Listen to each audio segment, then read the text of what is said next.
తోమా ఈ భారతదేశంలో కేరళ ప్రాంతానికి వచ్చాడు. తొలి దినాలు అవి.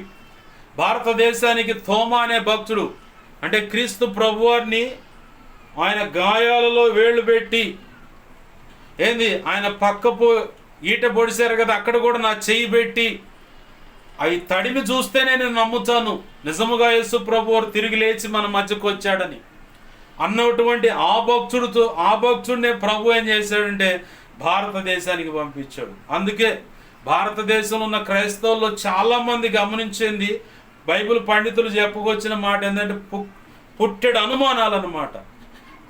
అబద్ధాన్ని ఏమో తొందరగా నమ్మేస్తారు, నిజాన్ని మాత్రం పొరపాటును కూడా నమ్మరు. పుట్టెడు అనుమానాలు. ఆ భక్తుని యొక్క వారసత్వం ఏమో అంటారు బైబిల్ పండితులు, నేను అంటలేదు సుమే.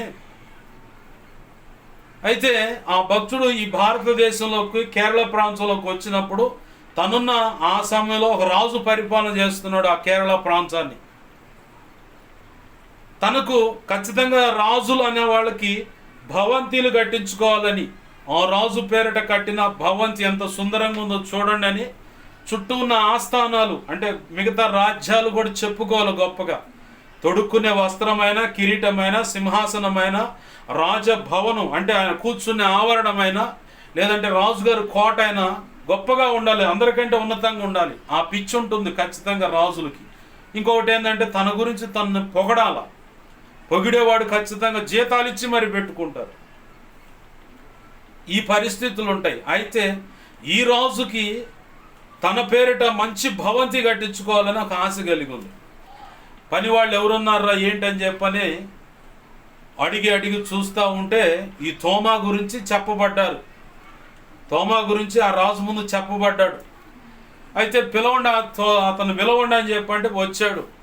నువ్వు భవంతిలు కడతావట, మంచి నైపుణ్యత కలిగిన వాడివట, మరి మాకు నా పేరట మంచి ఒక కోట కట్టాలి, రాజభవంతి కట్టాలి, మరి ఏంది సంగతి అంటే ఎందుకు ఈజీగా కట్టేస్తానయ్య గారు. సరే ఎంత ఇది ఖర్చు అంటే ఎంత అని చెప్పుకొచ్చాడు. సరే ఎన్నాళ్ళు అంటే ఇంత డైట్ అని చెప్పాడు. సరే అని చెప్పని కొంత అమౌంట్ తీసుకున్నాడు. తీసుకొని వెళ్ళిపోయి ఎక్కడ స్థలం ఏంటంటే చూపించారు. ఆ స్థలం మంచిగా ఉంది. ఆ స్థలం కాడికి పోయి చూసుకున్నాడు. సరే అని చెప్పని వెళ్ళిపోయారు ఎటోళ్ళటు.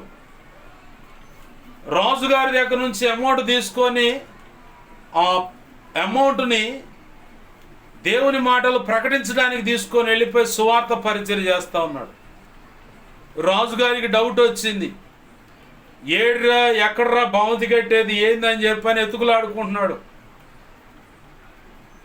రాజుగారి దగ్గర నుంచి మళ్ళీ వస్తున్నాడు, అమౌంట్ తీసుకుంటున్నాడు, వెళ్ళిపోతున్నాడు, సువార్త పరిచయం చేస్తూ ఉన్నాడు. ఇక రాజుగారికి చిర్రెత్తిపోయింది.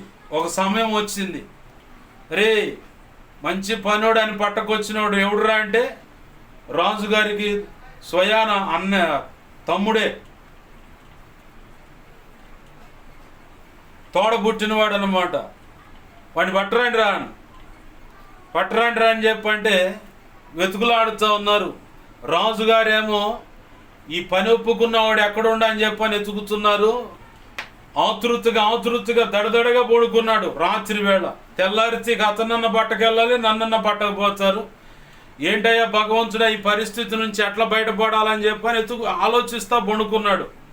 ఆ రాత్రి వేళ కలలో పరలోకమందు బంగారపు ఇటుకల చేత గొప్ప రాజభవంతి కట్టబడింది.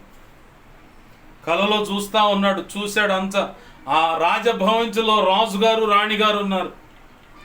వీరితో పాటు ఈ కళ చూస్తున్నవాడు కానీ ఆ భవంతిని కట్టడానికి అని చెప్పని ఒప్పుకున్న వ్యక్తి తోమా, వీళ్ళు కనపడుతునేసరికి ఇక తెల్లారితే పట్టకపోవాలా. వచ్చారు, రాజుగారు రమ్మంటున్నారంటే సరే పదన్న. తోమా దొరికాడు. తోమాను కూడా పట్టకొచ్చారు. ఏందబ్బా భవంతి కడతానన్ను, ఏం సంగతి ఏంటంటే మౌనంగా చూస్తూ ఉన్నాడు. అయ్యా అంటే మాట్లాడమాక, నీ సమాధానం నాకు అవసరం లేదంటారు. అట్లా చేసి ఇట్లా చేసి ఇక వాళ్ళ తోడబుట్టినవాడు రాగానే ఏదిరా భవంతి అంటే, అన్నా తొందరపడమాక, అతని విషయంలో నీ పేరిట భవంతి కట్టబడిందన్నా అని చెప్పాడు. ఎక్కడ కట్టబడిందిరా, ఏడ ఏందన్నాడు. ఎక్కడ కట్టబడింది ఏందంటావు ఏందన్నా? రాత్రి వేళ నేను ఒక దర్శనం, ఒక కళ చూశాను. ఆ కళలో బంగారు పిటికలతో ఒక రాజభవంతి కట్టబడింది. ఆ రాజభవంతిలో నువ్వు, రాణిగారు ఇద్దరున్నారు, మీతో పాటు మేము పక్కన నిలబడి ఉన్నామన్నా.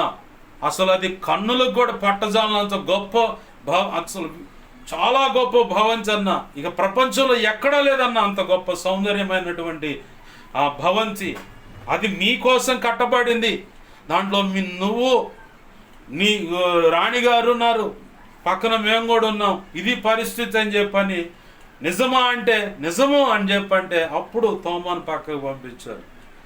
నిజముగా జరిగిన సంగతి ఇది. ఎందుకు ఈడ ఉటంకించి చెబుతున్నానంటే, దేవుని పేరట నువ్వు చేసే సహాయము, దేవుని పనికి నువ్వు చేసే సహాయము, అది ఏదైనా సరే, దేవుని పేరట యథార్థంగా నువ్వు చేసే ఆ సహాయము ఖచ్చితంగా నీ పేరట పరలోకమందు ఆ అకౌంట్లో నీ కోసము జమ చేయబడుతుంది. రక్షణ పొందుంటే ఇంకా ఈజీగా గొప్పగా అది నీ కనులకు కనపడుతుంది.